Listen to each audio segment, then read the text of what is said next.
सावित्रीबाई फूले हैं, उन्हीं पे कुछ बात रखूँगा। और वो सारी बातें मुझे लगता है कि कहीं न कहीं जो है कि जुड़ती चली जाएंगी फिल्म से।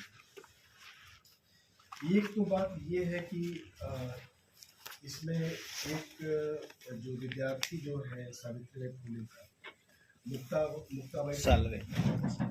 मुक्ताबाई सालवे का जो लेख है वह मराठी में प्रकाशित हुआ। और आप देखिए कि उसी समय जब ज्योतिबा थे तभी वह अंग्रेजी में छपा, लेकिन हिंदी में अवेलेबल नहीं था।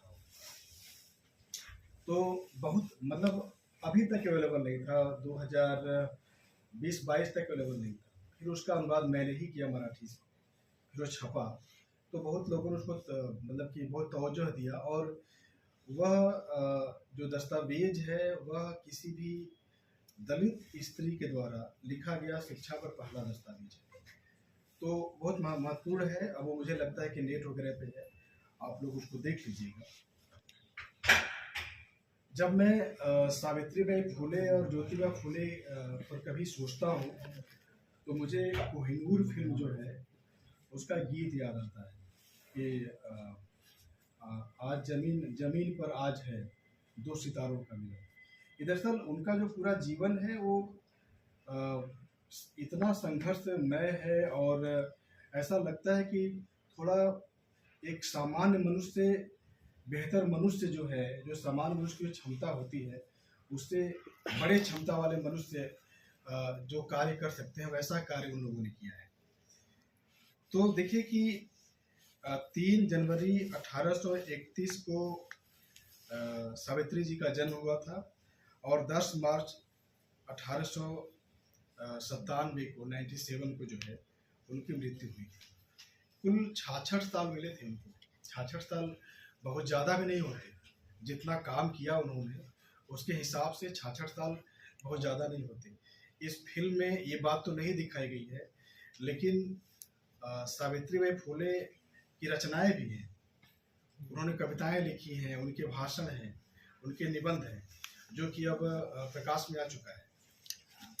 तो 66 साल में इतना बड़ा कार्य करना वही उस समय की औरत के लिए बहुत बड़ा है। और दूसरा जो नाम है वह फातिमा शेख का है। फातिमा शेख का जन्म जो है कि आज 8 तारीख है, 3 तारीख को जो कि सावित्री जी का जन्म हुआ था 3 जनवरी को, और 9 जनवरी को जो है कि फातिमा जी का। तो जो कल जो है, अगर इसको हम लोग कल करते तो बड़ा अच्छा होता, फातिमा शेख का जन्म दिवस होता। तो 9 जनवरी को 1931 को जो है आगरा में फातिमा शेख का जन्म हुआ। फातिमा शेख में जो शेख लगा हुआ है उससे इस बात का इजहार होता है कि ये कोई अपर कास्ट मुस्लिम थी, लेकिन ऐसा नहीं है। फातिमा शेख अंसारी, जिसे जुलाहा कहते हैं, जुलाहा परिवार की एक बेटी थी जिनका जन्म आगरा में हुआ था। और आगरा से जो है कि आगरा में जो है कि कुछ दिक्कतें आई, और ख़ास तौर से दिक्कत रोजगार की आई, और थोड़ा सा सांप्रदायिक हिंसा भी। इन दोनों चीज़ों से प्रताड़ित होकर के ये लोग जो है कि चले गए नायगांव। तो इस फिल्म में थोड़ा सा रिसर्च इनका ठीक से नहीं हो पाया है। ये जो फातिमा शेख हैं ये दरअसल उनकी मित्र पहले भी हैं, सावित्रीबाई फूले की जो मित्र हैं वो पहले से बचपन की दोस्त हैं। इसमें एक तीसरा नाम है, वह है सिंथिया फरार का नाम है, जिसका जिक्र इसमें जो आई जो है। सिंथिया फरार जो है, इनका जन्म 20 अप्रैल 1795 को न्यू हैम्पशायर में हुआ था, अमेरिका में है ये। और मृत्यु जो है 25 जनवरी 1862 को अहमदनगर में हुआ था।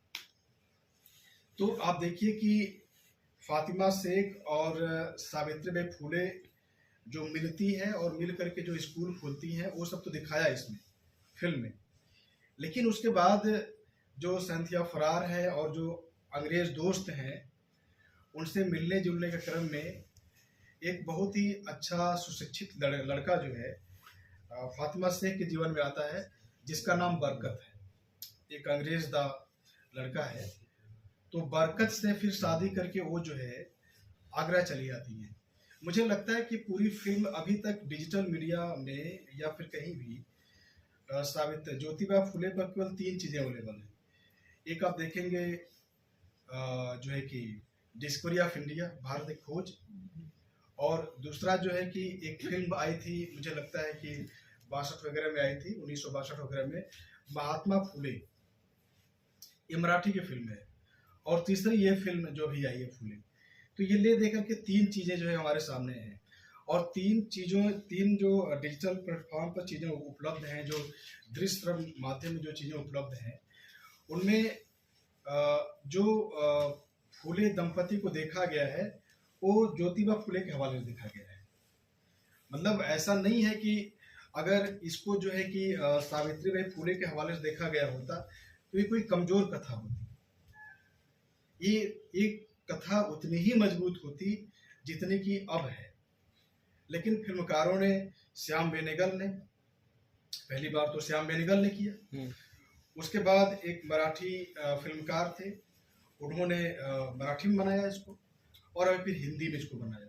इन तीनों फिल्मकारों ने इनको जो है मतलब कि फूले के हवाले से एक पुरुषवादी जो नजरिया है कहीं कहीं है, और आप देख रहे होंगे कि ज्योतिबा फुले इसको स्वीकार नहीं कर रहे हैं। जब उनको महात्मा को उपाधि मिली है तभी स्वीकार नहीं कर पा रहे हैं ना, कई बार वो स्वीकार नहीं कर पा रहे हैं, और वो वीरांगना कहते हैं बाद में। यानी कि जिसको ये पुरस्कार मिल रहा है, जो इस चीज को समझ रहा है, वो तो जान रहा है, लेकिन समाज नहीं जान रहा है।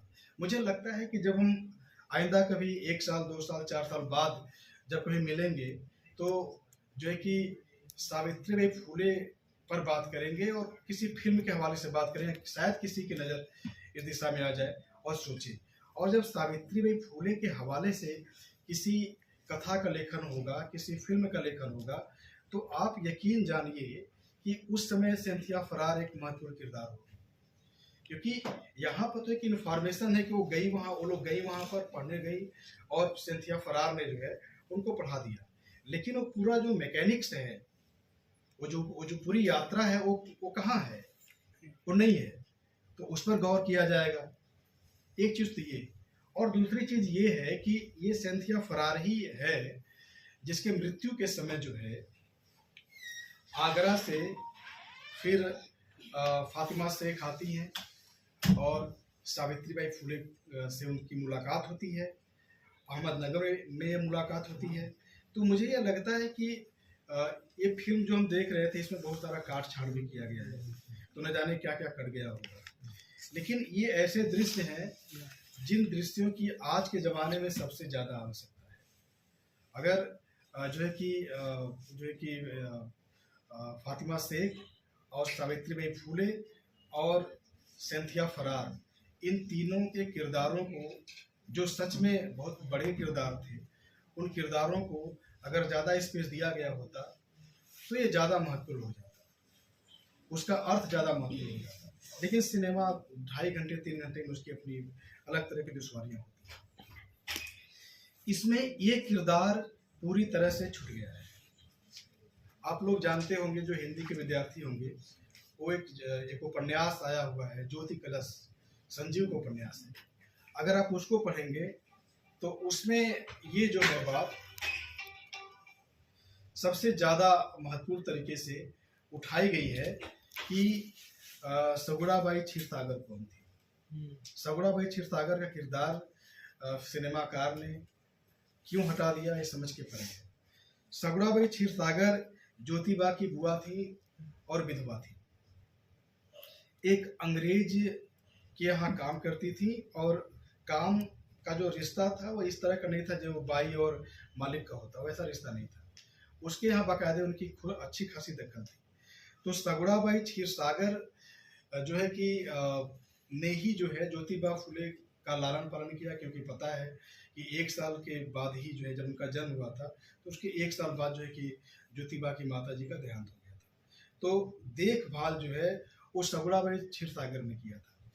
उसके बाद मुझे लगता है कि ज्योतिबा 13 साल के थे और सावित्रीबाई 9 साल की थी तब इनकी शादी हो गई, और ज्योतिबा की पढ़ाई छुड़ा दी गई। लोगों ने कहा कि माली का लड़का है तो माली का लड़का जो है कि बागवानी करे, खेती बाड़ी करे, पढ़ करके क्या करेगा। तो ये सगुड़ाबाई क्षीरसागर ही हैं जिन्होंने जो है कि इनके पिता को, ज्योतिबा के पिता को सुझाया, समझाया, और दो नाम बहुत महत्वपूर्ण हैं। वो नाम शायद जो है कि मैं भूल गया हूँ, मतलब लिखना ही से भूल गया हूँ। एक नाम उसमें है बेग साहब का नाम है, और एक कोई पादरी हैं। वो दोनों लोग जो है इनको समझाते हैं, गोविंद राव को समझाते हैं, ज्योतिबा के पिता को समझाते हैं। फिर उनका रजिस्ट्रेशन होता है और फिर वो पढ़ते हैं। वहीं पर उनकी मुलाकात जो है कि तमाम लोगों से होती है। वहीं पर उनकी मुलाकात जो है वह फातिमा शेख के भाई से भी होती है। वो दोस्ती बाद में काम आती है, जो एक सूचना के रूप में फिल्म में दिखाई गई है।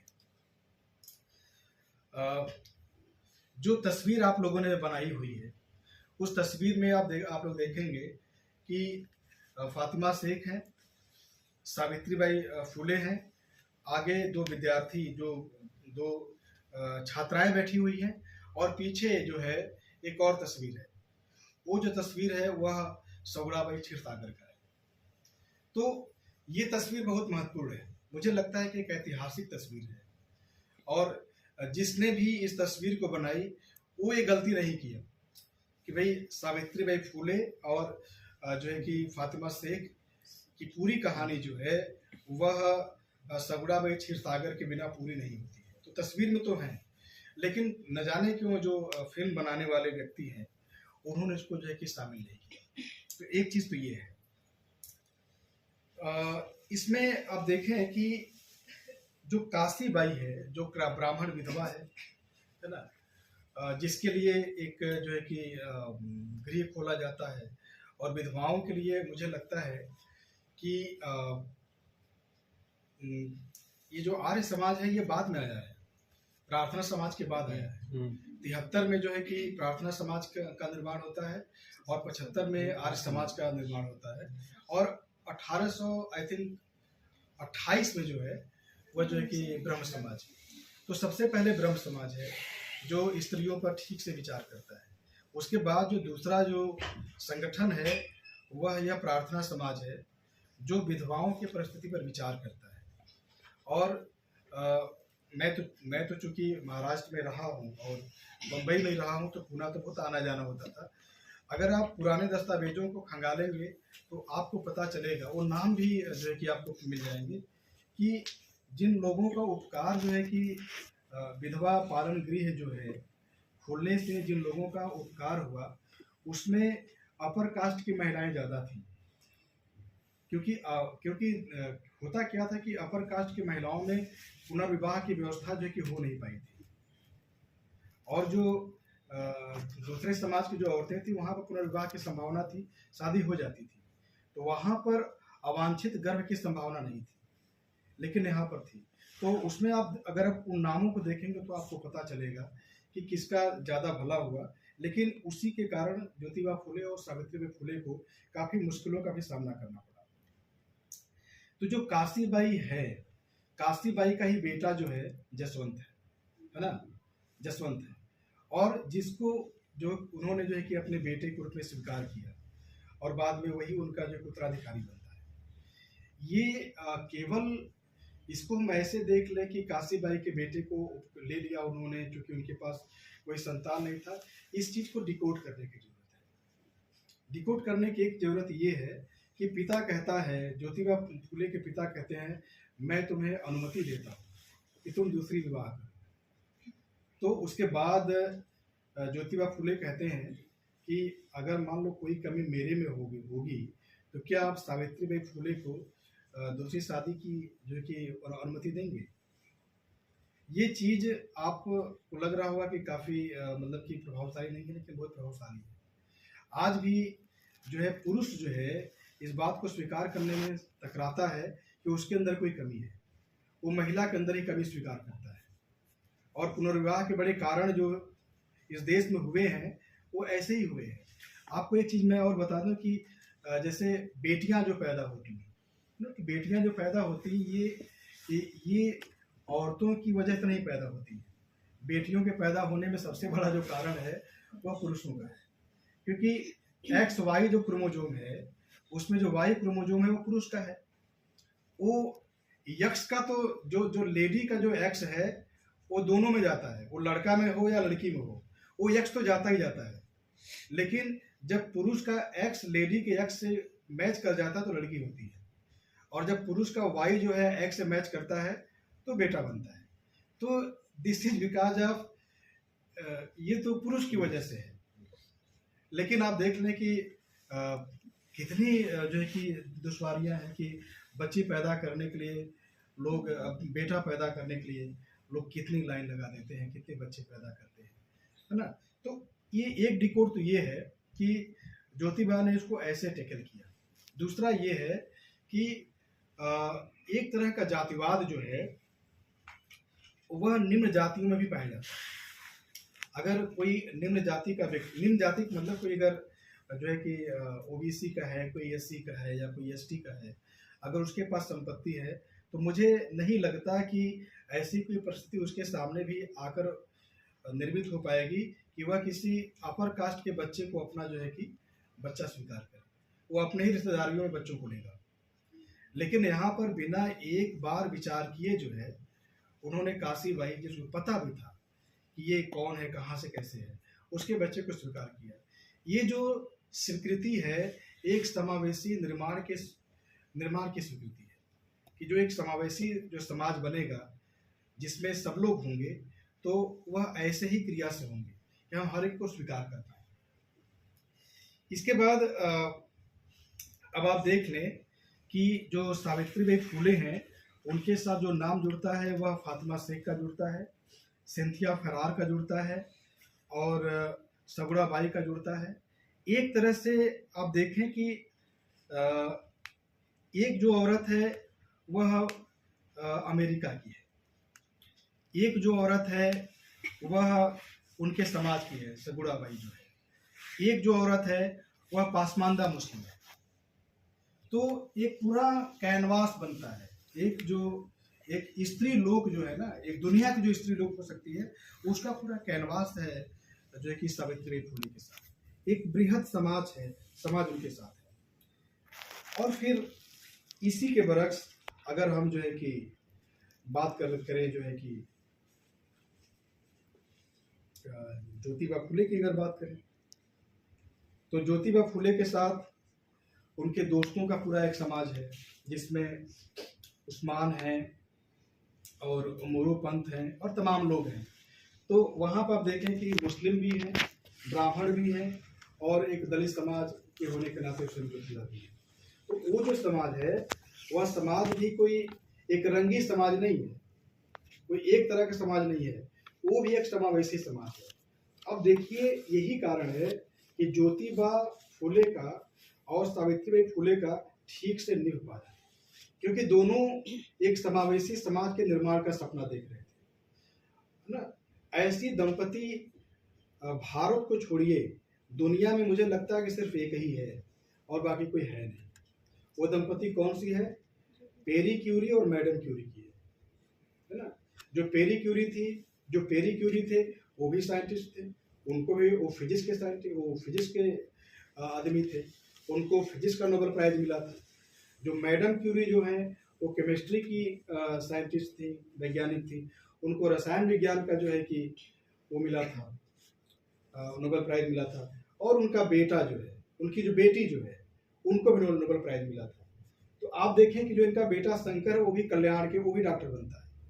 ये जो दंपति है यह one of the rare and rarest couple in the world है, ऐसा कहीं और मिलता नहीं है। ऐसा सिर्फ इसलिए हो पाया क्योंकि दोनों के सपने एक जैसे थे और दोनों जब मिले तो दोनों के सपने साझा हो पाए और एक दूसरे को जो है गति दे पाए। सगुड़ा बाई जो क्षीर सागर हैं उनको जो सावित्रीबाई फुले हैं वो बहुत एहतराम के साथ, बहुत मोहब्बत के साथ याद करती हैं। जो काव्य फुले है उसमें जो है कि उन्होंने याद किया है, कुछ पंक्तियां मैं आपके लिए पढ़ना चाहता हूँ। ये सगुड़ा बाई को ज्योतिबा फुले और सावित्रीबाई फुले दोनों लोग आऊ कहते थे, है ना। तो कविता है, सगुड़ाबाई के लिए लिखा है सावित्री जी ने।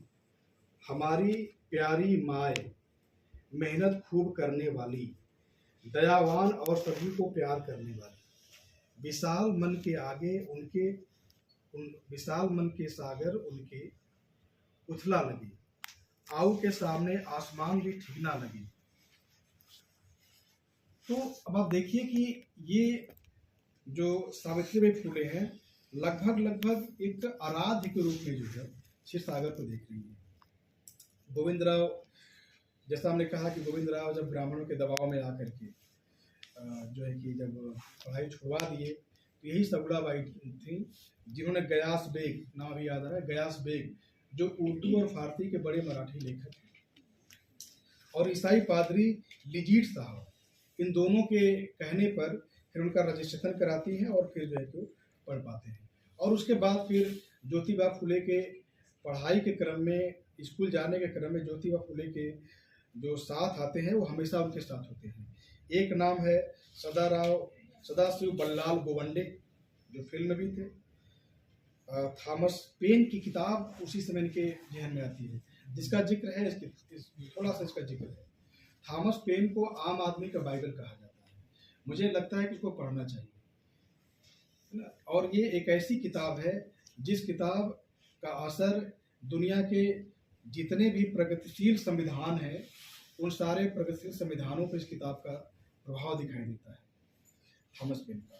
तो ये किताब वहाँ पर उनके सामने आती है, वहीं पर उस्मान शेख इनसे मिलते हैं। और लहू जी मातंग, यहाँ पर पता नहीं क्यों फिल्मकार ने जो है कि लहू जी को तो दिखाया, लेकिन लहू जी जिस समाज के थे वो मातंग समाज के थे, है ना।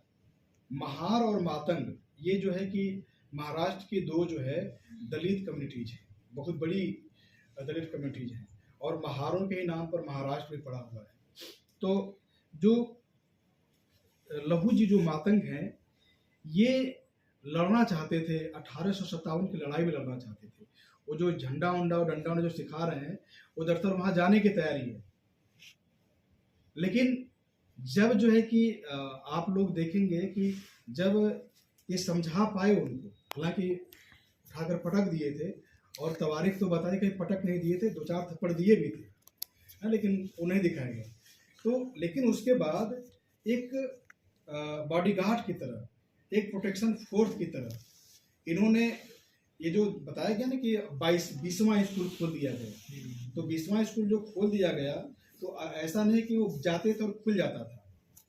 जहाँ पर जमीनें दी जाती थी वहाँ पे लड़ाइयाँ होती थी, तो वहाँ पर रखवाली करने के लिए ये जो लहू जी हैं ये वहाँ पर होते थे, अपने पूरे जो कि झंडा बरदारों के साथ, अपने शागिर्दों के साथ वहाँ पर होते थे, और फिर वो स्कूल जो है कि खुल पाते थे। तो एक तरह से जो मिलिटेंट जो है वो लहू जी ने वो किया है। आप देखेंगे कि इसमें कई जगह फिल्म में कई जगह पवारा गाते हुए दिखाया गया। वो जो गीत है ना पवारा के स्टाइल में गीत है, पवारा। तो जब हम जो है कि दास्ताने सावित्री बाई या दास्ताने ज्योतिबा फुले जो है कि महाराष्ट्र में जब गाया जाता है, लोग शायर लोग गाते हैं, तो उसमें सबसे ज़्यादा जो हुटिंग जो होती है वो लहू जी के नाम पे होती है ना। क्योंकि लहू जी अगर इसको हम किसी और किरदार से बात करें, अगर महाभारत के रूप में देखें, तो लहू जी भीम की तरह है, जो प्रेम भी करते हैं तो भीम की तरह प्रेम करते हैं। अब देखें कि द्रौपदी अगर विश्वास करती है तो भीम पे विश्वास करती है, अर्जुन पे विश्वास नहीं करती है, और भीम ही कीचक वध करते हैं, है ना। तो ये लहू जी जो है कि एक one of the funny and notorious character है, जिसको अगर इस फिल्म में थोड़ा स्पेस दिया जाता तो और मज़ा आता। लेकिन अगर आप मराठी पवारा सुनेंगे तो लहू जी के विषय में बहुत सारी बातें आपके सामने आएंगी। तो अब देखिए कि जो सगुड़ाबाई हैं वह दोनों के लिए माँ की तरह है।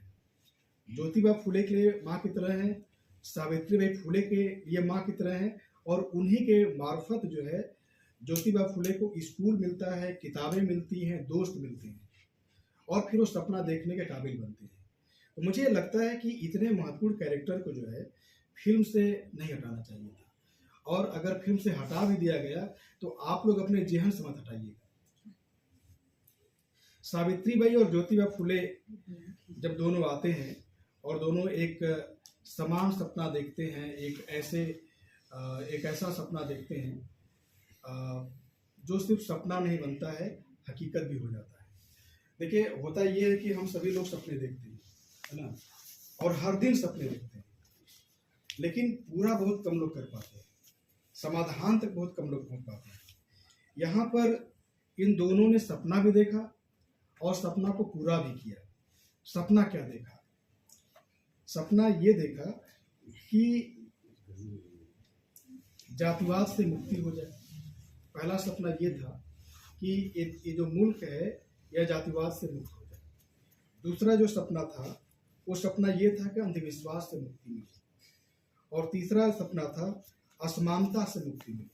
और असमानता को इन्होंने दो रूप में दर्ज किया, एक लैंगिक असमानता, एक आर्थिक असमानता, और जाति वगैरह का था ये लैंगिक असमानता, यानी कि जो आधी आबादी को बंद कमरे में बंद कर दिया जाता है, कमरे में से बाहर नहीं निकलने दिया जाता है, उसको इन्होंने उस पूरी वर्जनाओं को तोड़ने का कार्य किया।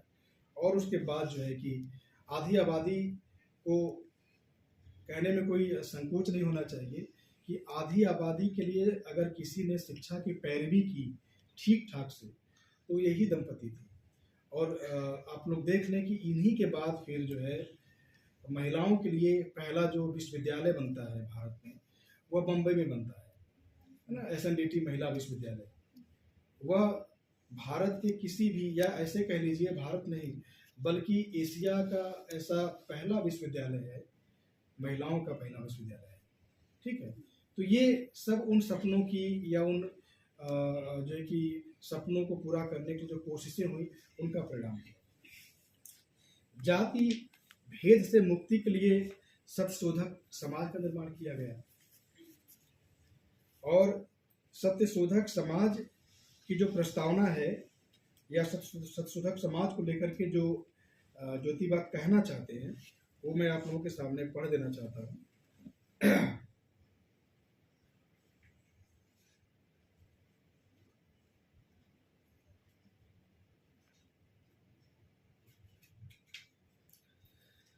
सत्यशोधक समाज की स्थापना 24 सितंबर 1873 को पूना के जूनागंज घर नंबर 527 में ज्योतिबा की अध्यक्षता में हुई थी। इसका हर सदस्य निम्नांकित प्रतिज्ञा लेता: सारे मानव परमात्मा की संतान हैं, उनका और मेरा बंधुता का नाता है। यह जानकर बर्ताव करने की कि मैं नित्य कोशिश करूंगा परमात्मा की भक्ति, पूजा, उपासना, धर्म विधि करते समय मुझे किसी बिचौलिए की जरूरत नहीं पड़ेगी। बिचौलिया कौन है यहाँ पर? वो पुरोहित वर्ग है, ब्राह्मण वर्ग है, जिसकी लड़ाई दिखाया गया। औरों को भी मैं सही सीख दूंगा। मैं स्वयं पढ़ूंगा और अपने बाल बच्चों को भी पढ़ाऊंगा। राजकर्ताओं के साथ मेरी एक निष्ठता रहेगी। मैं सर्वसाक्षी सत्य स्वरूप परमात्मा के लिए यह प्रतिज्ञा करता हूँ, वह मुझे सामर्थ्य दे।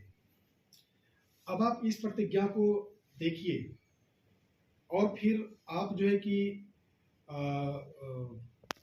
जो अमेरिका में मार्टिन लूथर ने जो कौन सा है स्टैच्यू ऑफ लिबर्टी के सामने जो स्पीच दिया था, आप उसको पढ़िए। और उसके बाद 1957 में या 56-57 में जब बाबा साहब भीमराव अंबेडकर ने 22 प्रतिज्ञा ली हैं नागपुर में, तो आप उनको जोड़ करके देखिए, तो आपको एक विराट मनुष्य के सपने की जो तामीर है आपको इन प्रतिज्ञाओं से नजर आएगी। ठीक है, मुझे लगता है कि ये जरूर करना चाहिए कि उस निबंध का नाम है I have a dream, Martin Luther king का जो निबंध है आई हैव ए ड्रीम, ये भी अंग्रेजी में है, आप इसको देखिए। और इसके बाद ये जो प्रतिज्ञाएं हैं ये आपको मिली जाएंगी। और जो 22 प्रतिज्ञाएं जो है बाबा साहब अम्बेडकर ने जो वहाँ पे लिया है नागपुर में, आप उसको मिला करके पढ़िए, तो आपको समझ में आएगा कि जो बड़े लोग जो थे वह जो सपने देख रहे थे, उन सपनों में ईश्वर की क्या जगह थी और बिचौलियों की क्या जगह थी, आपको समझ आएंगे।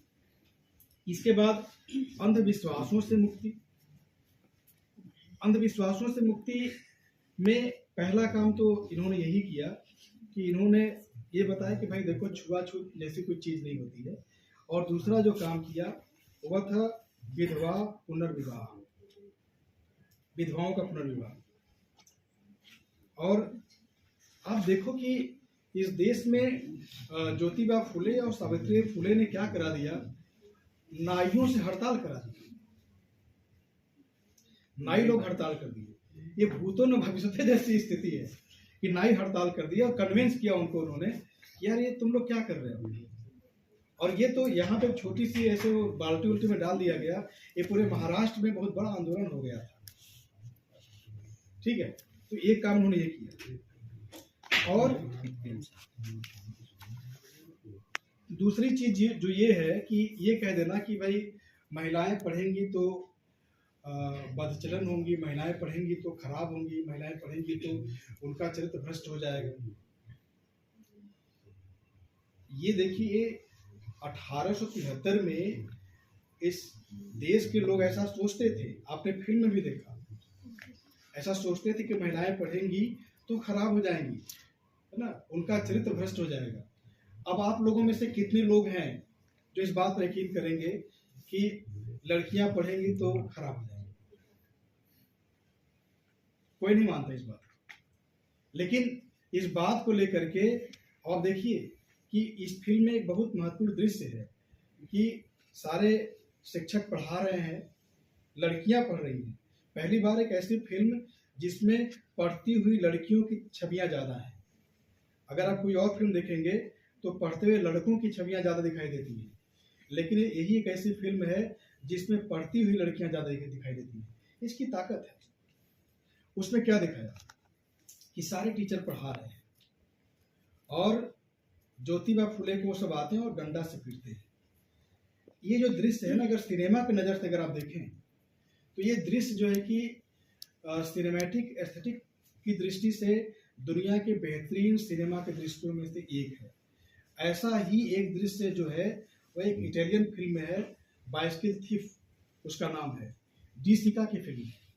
डी सिका की फिल्म में क्या है कि एक बेटे की इच्छा की पूर्ति के लिए एक पिता जो है वह साइकिल चुराता है और पुलिस उसको पकड़ करके ले जाती है और उसको पीटती भी है और लड़का उसका बेटा देखता रह जाता है। बेटे के नज़र में पिता का जो है पीटा जाना, अपमानित होना, यह जो है कि दुनिया का सबसे करुण बिंब है।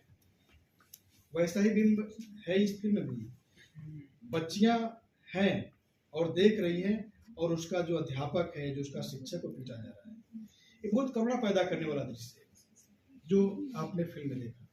तो मैं आपसे ये कह रहा हूँ कि एक तो इन्होंने ये किया और दूसरा जो काम किया कि मुक्ता साल्वे से जो ये लिखवाते हैं, है ना, मुक्ता साल्वे जो लिखवाते हैं वह जो है कि अगर मान लीजिए कि हमारे यहाँ जो दलित जो फीमेल राइटिंग है या जो वीमेन राइटिंग है, वीमेन राइटिंग की जो किताबें हैं उसमें आप देखेंगे तो मुक्ता साल्वे को जो है कि रेखांकित नहीं किया गया है। मुझे लगता है कि इसको रेखांकित किया जाना चाहिए और मान लीजिए कि जो है कि जो दलित विमेन राइटर हैं वे जरूर इसको रेखांकित करें और उस निबंध को शामिल करें। तो एक ऐसा दस्तावेज भी वो पैदा कराती हैं जो आज हमारे लिए एक स्त्री, उस दस्तावेज में क्या लिखा है कि एक दलित लड़की शिक्षा को कैसे देखती है, शिक्षा से जुड़े उसके क्या सपने हैं, शिक्षा के माध्यम से वह क्या हासिल करना चाहती है और शिक्षा उसे शिक्षित होने से जो वर्ग रोकता है उसके प्रति वह कैसा नजरिया अपनाती है।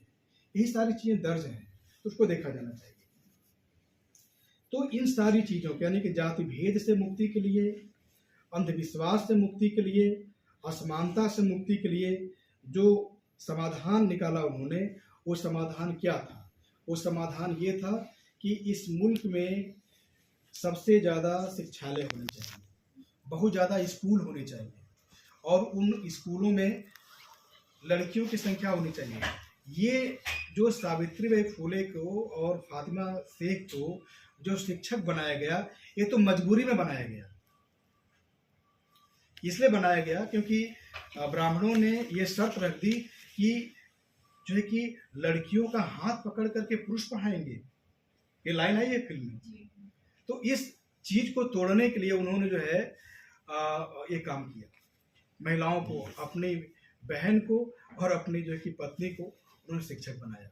और ऐसा करके उन्होंने एक मुस्लिम समाज से और एक दलित समाज से, या कह लीजिए एक भारतीय समाज से, दो स्त्री शिक्षिकाएं जो हैं, आप कह लीजिए कि गार्गी थी या पोलो थी, ये थी, थी, दुनिया भर की बातें कही जाती हैं, लेकिन ट्रेंड शिक्षक जो है ना, प्रशिक्षित जो शिक्षक हैं वह तो ये दो ही हैं, फातिमा जी हैं और सावित्री बाई जी। अगर आप देखेंगे कि सावित्री फुले और ज्योतिबा फुले का शिक्षा को लेकर नजरिया क्या है, तो वो जो वुड कमीशन आया हुआ है, अगर आप उसको पढ़ेंगे, और उसको पढ़ा जाना चाहिए कि जो वुड कमीशन है, वुड कमीशन के संदर्भ में बहुत सारी बातें आपके सामने तो आई ही हैं। वुड कमीशन ने सभी लोगों से सवाल किया कि भाई आप एजुकेशन को लेकर क्या सोचते हो, तो उन्होंने भारतेंदु हरिश्चंद्र से भी पूछा, है ना, उन्होंने ज्योतिबा फुले से भी पूछा, और फिर उन्होंने ईश्वरचंद्र विद्यासागर से भी पूछा। उसमें पूरे भारत में जितने लोग थे, जो ख्याति प्राप्त लोग थे, उन सभी लोगों से पूछा। गालिब को कहा कि आओ आप जो है कि वहाँ पर दिल्ली के कॉलेज में पढ़ाओ। गालिब कुछ दिन पढ़ाने भी गए थे, लेकिन चूंकि उनकी कोई आगवानी ठीक नहीं करता, छोड़ दिया उन्होंने, कहा कि हम नहीं पढ़ाएंगे। तो सभी लोगों को उन्होंने वो किया था, जोड़ा था। उसमें भारतेंदु हरिश्चंद्र ने शिक्षा को लेकर के जो मंतव्य दिया है, और ज्योतिबा फुले ने जो मंतव्य दिया है, उसका जो कि आप कंपेयर करिए, उसका तुलनात्मक अध्ययन करिए। तो इन्होंने कहा है कि नहीं, इनको धार्मिक शिक्षा देनी चाहिए, इनको ये देना चाहिए, वो देना चाहिए, लेकिन ज्योतिबा फुले का एकदम क्लियर है कि भाई शिक्षा जो है, इन्होंने कहा है, भारतेंदु ने कहा है कि धर्मार्थ शिक्षा होनी चाहिए। उन्होंने कहा है कि नहीं, शिक्षा सार्वजनिक होनी चाहिए। उन्होंने कहा कि शिक्षा सरकार का क्षेत्र है, स्कूल जो है यह सरकार का क्षेत्र है, ज़्यादा से ज़्यादा स्कूल सरकारी खोले जाने चाहिए, और सभी का रजिस्ट्रेशन, पुस्तकालय, और उन्होंने जो कि शिक्षकों के वेतन तक की मांग की है, सबकी मांग की है। आप अगर उस पूरे दस्तावेज को पढ़ेंगे तो आपको पता चलेगा कि संविधान ने केवल शब्दों का हेर फेर करके उस पूरे दस्तावेज को अडॉप्ट किया है। ठीक है, इसके बाद कुछ बातें आप देखें संशोधक समाज की तो हो ही गई। एक बात जो है, जहाँ पर जो फिल्म में नहीं दिखाई और वो फिल्म वाला दिखाएंगे भी क्या, हुआ ये कि जब ज्योतिबा जी का देहांत हो गया और जो है कि सावित्री जी का भी देहांत हो गया, तो कहानी यहीं पे खत्म नहीं हो जाती है, कहानी इसके बाद भी शुरू रहती है। जो यशवंत है, उसे जो है कि वहाँ का जो दलित समाज है, उसने भी ठीक से स्वीकार नहीं किया। वहाँ का जो अपर क्लास है, उसने भी, अपर कास्ट और अपर क्लास जो है, उसने भी स्वीकार नहीं किया। और आप जानते हैं कि इन्होंने जो शिक्षालय खोले थे, वो सारे शिक्षालय जो है अपनी जमीन बेच करके खोले थे। तो जब ये लोग नहीं रहे, दोनों पति पत्नी नहीं रहे, तो ये लोग दाने दाने के मोहताज हो गए। उसने डॉक्टरी खोली, मेडिकल खोला, वो नहीं चला। विवाह जो हुई, उस विवाह को मान्यता नहीं दी गई। एक प्रकार से बहिष्कार का सामना करना पड़ा, बेरोजगारी का सामना करना पड़ा। तो हुआ ये कि मृत्यु के बाद 13 जनवरी 1906 को झेलते झेलाते जब यशवंत की मृत्यु हो गई, तो यशवंत की पत्नी, जिनका नाम चंद्रभागा था, और बेटी जिनका नाम सोनी था, वो पेट भरने के लिए ज्योतिबा फुले की जितनी किताबें थी सब बेच दिए, उनका घर भी बेच दिया। मात्र 100 रुपये में जो है उन्होंने वह ऐतिहासिक घर कृष्णा जी, मारुति कृष्ण जी हेंगडोंगे को भेज दिया। और इस तरह से जो विरासत, जो चीज़ें हमारे सामने आई हैं, वो चीज़ें जो किसी आर्काइव में बची रह गई हैं, उस आर्काइव से जो चीज़ें हैं वो हमारे सामने आई हैं। जो दस्तावेज जो है कि ज्योतिबा फुले ने, सावित्रीबाई फुले ने सहेज कर रखे थे, वो दस्तावेज हमें नहीं मिले। वो दस्तावेज किसी परचून के दुकान पर चले गए, नष्ट हो गए।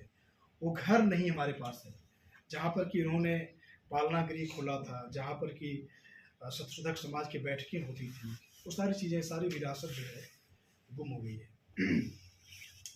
और यही कारण है कि ज्योतिबा के गए बहुत जो है कि समय हो गया, लेकिन अभी भी जिस प्रकार के मुश्किलों से, जिस प्रकार की समस्याओं से ज्योतिबा और सावित्री जी लड़ते रहे, वो समस्याएं आज भी गाहे बगाहे हमारे सामने आती हैं। ठीक है, लेकिन तस्वीर का एक रुख और है, वह ये है कि कुछ अच्छा भी हुआ है ना। तो उस अच्छाई वाले तवारीख के साथ ही जो है मैं अपनी बात खत्म करूंगा। एक चीज़ मैं आपके सामने पढ़ देना चाहता हूँ कि जब सावित्रीबाई फुले नहीं रही तो उसके बाद महाराष्ट्र में क्या क्या अच्छा घटित हुआ, उसको देख लेते हैं, फिर उसके बाद समाप्त करते हैं। कुछ लाइनें हैं। सावित्रीबाई फुले की प्रेरणा ही आगे चलकर डॉक्टर आनंदीबाई गोपाल जोशी के रूप में सामने आती है। एक सोशियोलॉजिस्ट थी, पंडिता रमाबाई का नाम सब जानते हैं। पंडिता रमाबाई, रखमाबाई का नाम आप लोग जानते हैं कि यही वो महिला थी जिसने मतलब कि तलाक दे सकता है, तलाक एक लेडी ले सकती है, एक औरत ले सकती है, उसकी लड़ाई लड़ी। ताराबाई शिंदे का बहुत ही महत्वपूर्ण निबंध है, स्त्री पुरुष तुलना। ठीक है, वो सामने आई। वो जो है कि सदस्य थी शतशोधक समाज की। रमाबाई रनाडे, काशीताई कानितकर, आनंदीबाई उपाख्या बाया, कर्वे।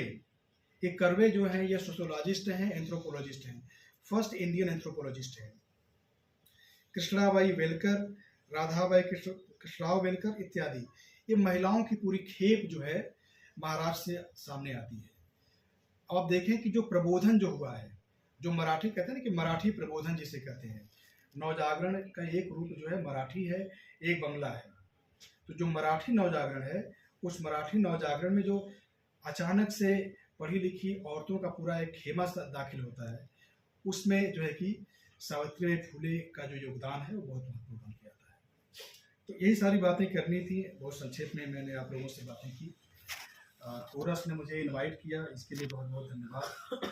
आप लोग इतनी सर्दी में यहाँ पर उपस्थित हो पाए, इसके लिए आपको धन्यवाद। हालांकि ज़्यादा संघर्ष करके तो मैं ही आ जाऊँ। ये सारी चीज़ें हैं, बहुत अच्छा लगा आप लोगों से मिल करके। और मुझे लगता है कि आप लोग अगर भारत एक चीज़ और है कि ये सारी चीज़ें नहीं आती, विमर्श में नहीं आती, अगर डिस्कवरी ऑफ इंडिया न लिखी गई होती, नेहरू अगर न लिखे होते तो बहुत कुछ ना हो पाया होता, है ना। हम शायद फुले को तलाशते भी नहीं। तो मुझे लगता है कि एक बार डिस्कवरी ऑफ इंडिया के उन अध्यायों को देखा जाए। अध्याय संख्या 4 जिसमें शूद्रों की चर्चा हुई है, अध्याय संख्या 45 जिसमें ज्योतिबा और सावित्री की चर्चा हुई है, और मुझे लगता है कि श्याम बेनेगल को भी धन्यवाद देना चाहिए। और मराठी की जो फिल्म है उसको हिंदी के सबटाइटल से देखेंगे तो आपको पता चलेगा कि उसकी शुरुआत जो है वह संत तुकाराम के अभंग से होती है। तो आपको पता चलेगा कि ये जो धारा जो संघर्ष की है उसमें कहीं न कहीं संतों का भी अपना योगदान है। तो उस दृष्टि से फिल्म को बनाया गया है, तो उसको देखिए। तो डिजिटल माध्यम पे 3 चीज़ें उपलब्ध हैं। डिस्कवरी ऑफ इंडिया आपके पास है। बहुत बहुत धन्यवाद, नमस्कार।